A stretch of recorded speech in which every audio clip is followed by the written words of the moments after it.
Hey everyone, I'm Joel on the road, and today my UNESCO World Heritage journey is at the Jurisdiction of Saint-Emilion in southwestern France.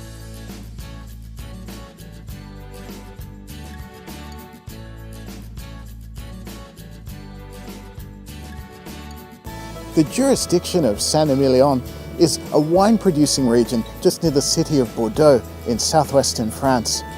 It's been a wine-producing region for almost 2,000 years, and it's one of the most prestigious in all of France, if not the world.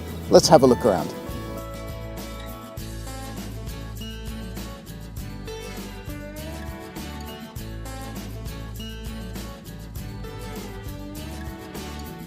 Saint-Emilion is home to the oldest wine-growing society in France, and it dates right the way back to 1199. And French wine is famous across the world, and this is actually the first area that started exporting in the 14th century with exports to England, which controlled the area at the time.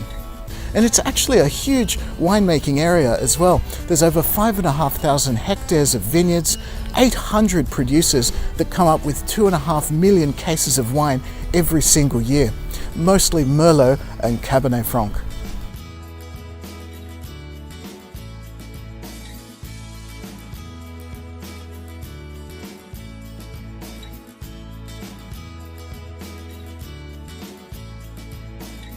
So this area is ideal for wine for a couple of reasons. Firstly, because the soil here is limestone, and limestone is very porous, which means that during wet years it can soak up a lot of extra water and then release it during dry years, which means that it's very, very consistent moisture-wise. It's also quite easy to dig in to create underground caves and cellars for storing your wine, because wine here is generally stored for around 18 months in barrels. And having large limestone caves available means that you can keep your wine at a consistent temperature for the whole 18 months.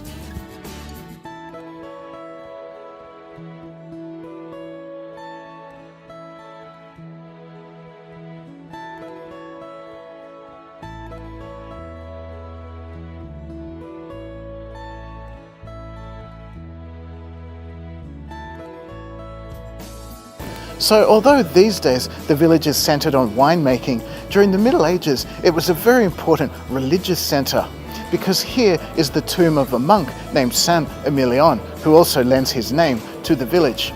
And his tomb is actually in this cave behind me, which now is home to a large underground church which was hewn out of the rock in the 11th century.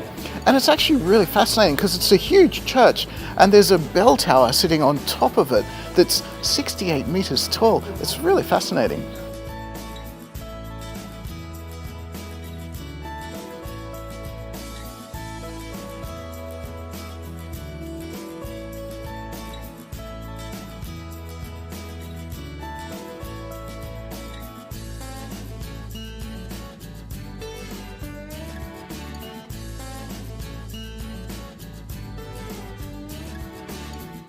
And of course, French wine regions are also very well known for having chateaus as well, because historically winemaking has been quite a lucrative business, and so they've been able to afford large manor houses like this gorgeous example that you can see behind me, which is of course now a hotel, which we're going to stay in tonight, I wish. But that's it from me. Thank you so much for watching. Don't forget to like and subscribe. I'm Joel on the road, and I'll see you at the next World Heritage site.